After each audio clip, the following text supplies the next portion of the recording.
Chapter 7, Cross-Country Flight Planning and Procedures. Chapter 7 consists of 10 major subparts. Those are the flight plan, navigation, airport and traffic pattern operations, runway incursion avoidance, some rules from 14 CFR Part 91, information contained in the Airman Information Manual, night flight operations, high altitude operations, rules from the NTSB, and finally aviation. The first part, the flight plan. Be prepared to exhibit knowledge of the elements related to cross-country flight planning by presenting and explaining a pre-planned VFR cross-country flight as previously assigned by the examiner. On the day of the test, the final flight plan shall include real-time weather to the first fuel stop. Computations shall be based on maximum allowable passenger baggage and/or cargo loads. The examiner is going to ask you to discuss the following 6 parts of a flight plan. Part number 1, weather products required for pre-flight planning, current and forecast weather for departure en route and arrival phases of flight. These will include aviation routine weather reports, METARs and special METARs, aircraft observations, PIREPs and AirReps, radar and satellite observations, surface analysis charts, ceiling and visibility analysis, weather depiction chart, upper air analysis, containing constant pressure analysis or skew-T diagrams, SIGMETs, AirMets, and G-AirMets, center weather advisories, convective outlooks, graphical forecast for aviation, terminal aerodrome forecasts, winds and temperatures aloft, current and forecast icing products, and freezing level graphics. Short number 4, current information on facilities and procedures. NOTAMs relative to the airport, runway, and taxiway closures, any special notices, the services available at destination, airport conditions, including lighting, obstructions, and other notations in the chart supplement. Number 5, the navigation log, consisting of measurement of the course, both true and magnetic, distances between checkpoints and total, how true airspeed was obtained, how to estimate ground speed, total time en route, amount of fuel required and how it was obtained, simulate filing a VFR flight plan, and number 6, weight and balance, calculations for the planned trip. Determine computed weight and center of gravity are within the airplane's operating limitations, and if the weight and center of gravity will remain within limits during all phases of flight. Part 2, navigation. What is an RMI? RMI is an abbreviation for radio magnetic indicator. It is an aircraft navigational instrument coupled with a gyro compass or similar compass that indicates the direction of a selected nav aid, consisting of an NDB or VOR, and indicates bearing with respect to the heading of the aircraft. What is an HSI? An HSI is a horizontal situation indicator. It is a flight navigation instrument that combines the heading indicator with a CDI in order to provide the pilot with better situational awareness of location with respect to the course line. What is RNAV? RNAV stands for Area Navigation, provides enhanced navigational capability to the pilot by computing the airplane position, actual track, and ground speed, then providing meaningful information relative to a route of flight selected by the pilot. Typical RNAV equipment provides the pilot with distance, time, bearing, and cross-track error relative to the selected to or active waypoint and the selected route. Present-day RNAV includes INS, LORAN, VOR DME, and GPS systems. What is DME? This is equipment that is ground and airborne, used to measure in nautical miles the slant range distance of an aircraft from the DME navigational aid. Aircraft equipped with DME are provided with distance and ground speed information when receiving a VORTAC or TACAN facility. Operating frequency range of the DME according to ICAO Annex 10 is from 960 MHz to 1,215 MHz. What is the effective range distance for DME? Operating on the line of sight principle, DME furnishes distance information with a very high degree of accuracy. Reliable signals may be received at distances up to 199 nautical miles at line of sight altitude with an accuracy of better than 1/2 or 3% of the distance, whichever is greater. Distance information received from DME equipment is slant range distance and not actual horizontal distance. Give a brief description of GPS. The Global Positioning System is a space-based radio navigation system used to determine precise position anywhere in the world. The 24 satellite constellation is designed to ensure at least 5 satellites are always visible to a user worldwide. A minimum of 4 satellites is necessary for receivers to establish an accurate 3-dimensional position. Can handheld GPS receivers and GPS systems certified for VFR operations be used for IFR operations? Airman Information Manual 1-1-17. The answer is no for the following reasons. 1. RAIM capability. 2. Database currency. 3. Antenna location. For number 1, RAIM capability. VFR GPS receivers and all handheld units have no RAIM alerting capability. Loss of the required number of satellites in view or the detection of a position error cannot be displayed to the pilot by such receivers. Number 2, database currency. In many receivers, an updatable database is used for navigation fixes, airports, and instrument procedures. These databases must be maintained to the current update for IFR operation, but no such requirement exists for VFR use. Number 3, antenna location. In many VFR installations of GPS receivers, antenna location is more a matter of convenience than performance. In IFR installations, care is exercised to ensure that an adequate clear view is provided for the antenna to see satellites. If an alternate location is used, some portion of the aircraft may block the view of the antenna, causing a greater opportunity to lose navigation. Note, VFR and handheld GPS systems are not authorized for IFR navigation, instrument approaches, or as a principal instrument flight reference. During IFR operations, they may be considered only as an aid to situational awareness. Required pre-flight preparations for an IFR flight using GPS for navigation should include a review of what information. Number 1, GPS is properly installed and certified for the operation. 2, verify that the databases, navigation, terrain, obstacle, etc. have not expired. Number 3, GPS and WAAS NOTAMs. 4, GPS RAIM availability for non-WAAS receivers. Number 5, review the operational status of ground-based nav aids and related aircraft equipment, such as the 30-day VOR check that would be appropriate to the route of flight, terminal operations, instrument approaches at the destination, and alternate airports at estimated time of arrival. Number 6, determine that the GPS receiver operation manual or airplane flight manual supplement is on board and available for use.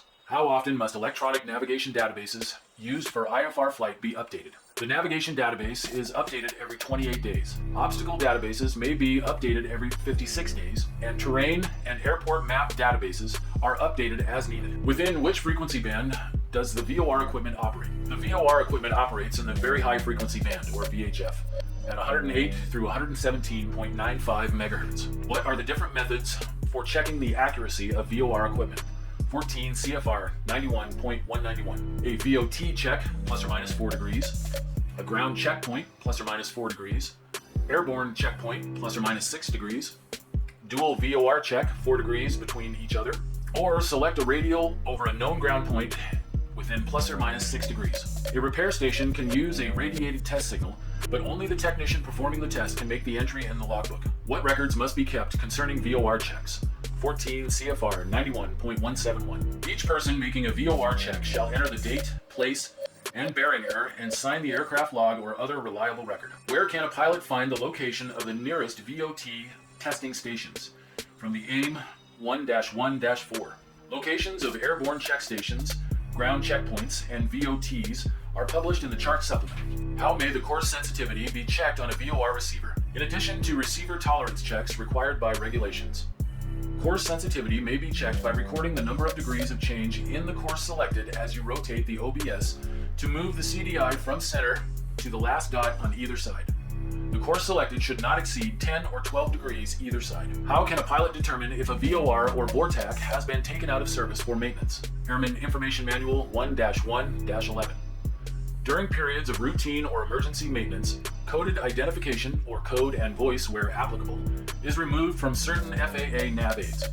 Removal of identification services as a warning to pilots that the facility is officially off the air for tune-up or repair and may be unreliable even though intermittent or constant signals are received. Explain the function of NDB and ADF equipment. The non-directional radio beacon, or NDB, is a ground-based radio transmitter that transmits radio energy in all directions. NDBs operate within low to medium frequency band 190 to 535 kHz. The automatic direction finder, or ADF, receiver in the airplane determines the bearing from the aircraft to the transmitting station. The ADF needle points to the NDB ground station to determine the relative bearing, or RB, to the transmitting station. It is the number of degrees measured clockwise between the aircraft's heading and the direction from which the bearing is taken. If a diversion to an alternate airport becomes necessary due to an emergency, what procedure should be used? Consider the relative distance to all suitable alternates. Select the one most appropriate for the emergency at hand. Determine magnetic course to alternate and divert immediately. Wind correction, actual distance, and estimated time and fuel can then be computed while en route to the alternate. How can the course to an alternate be computed quickly? Courses to alternates can be quickly measured by using a straight edge and the compass rose shown at VOR stations on the chart. VOR radials and airway courses already orientated to magnetic direction, printed on the chart can be used to approximate magnetic bearings during VFR flights. Use the radial of a nearby VOR or airway that most closely parallels the course to the station. Distances can be determined by placing a finger at the appropriate place on a straight edge of a piece of paper and then measuring the approximate distance on the mileage scale at the bottom of the chart. What information is provided by a maximum elevation figure on a sectional chart? The maximum elevation figure represents the highest elevation, including terrain and other vertical obstacles, within the quadrant. Maximum elevation figures are depicted in thousands and rounded to the nearest 100 feet above mean sea level. The last two digits of the number are not shown. The chart legend also provides the highest terrain elevation for the entire chart. Airport and traffic pattern operations. What recommended entry and departure procedures should be used at airports without an operating control tower? From the Airman Information Manual 4-3-3. When entering a traffic pattern, enter the pattern in level flight. Abeam the midpoint of the runway at pattern altitude. Maintain pattern altitude until abeam the approach end of the landing runway on the downwind leg. Complete the turn to final at least 1/4 of a mile from the runway. When departing a traffic pattern, continue straight out or exit with a 45-degree turn to the left when in a left-hand traffic pattern, or to the right when in a right-hand traffic pattern, beyond the departure end of the runway after reaching pattern altitude. What are the recommended traffic advisory practices at airports without an operating control tower? Airman Information Manual 4-1-9. Pilots of inbound traffic should monitor and communicate as appropriate on the designated CTAF from 10 miles to landing. Pilots of departing aircraft should monitor and communicate on the appropriate frequency from startup, during taxi, and until 10 miles from the airport unless federal regulations or local procedures require otherwise. A large or turbine-powered aircraft is required to enter Class D airspace at what altitude? 14 CFR 91.129. A large or turbine-powered aircraft shall, unless otherwise required by applicable distance from clouds criteria, enter the traffic pattern at an altitude of at least 1,500 feet above the elevation of the airport and maintain at least 1,500 feet until further descent is required for a safe landing. If operating into an airport without an operating control tower which is located within Class D airspace of an airport with an operating control tower, is it always necessary to communicate with the tower? 14 CFR 91.129. Yes. Operations to or from an airport in Class D airspace require communication with the tower even when operating to and from a satellite airport. When conducting flight operations into an airport with an operating control tower, when should initial contact be established? Airman Information Manual 4-3-2. When operating at an airport where traffic control is being exercised by a control tower, pilots are required to maintain two-way radio contact with the tower while operating within Class B, C, and D surface areas unless the tower authorizes otherwise. Initial call-up should be made about 15 miles from the airport. When operating a Class D surface area, what communication procedures are recommended? Unless there is a good reason to leave the tower frequency before exiting the Class B, C, and D surface areas, it is good operating practice to remain on the tower frequency for the purpose of receiving traffic information. In the interest of reducing tower frequency congestion, pilots are reminded that it is not necessary to request permission to leave the tower frequency once outside of Class B, C, and D surface areas. You discover that both the transmitter and receiver in your aircraft have become inoperative. What procedure should be used when attempting to enter a traffic pattern and land at a tower-controlled airport? Airman Information Manual 4-2-13. Number 1. Remain outside or above the Class D surface area. Number 2. Determine the direction and flow of traffic. Number 3. Join the traffic pattern and wait for light gun signals. In the daytime, acknowledge by rocking your wings, and in the nighttime, acknowledge by flashing your landing light or navigation lights. When a control tower located at an airport within Class D airspace ceases operation for the day, what happens to the lower limit of the controlled airspace?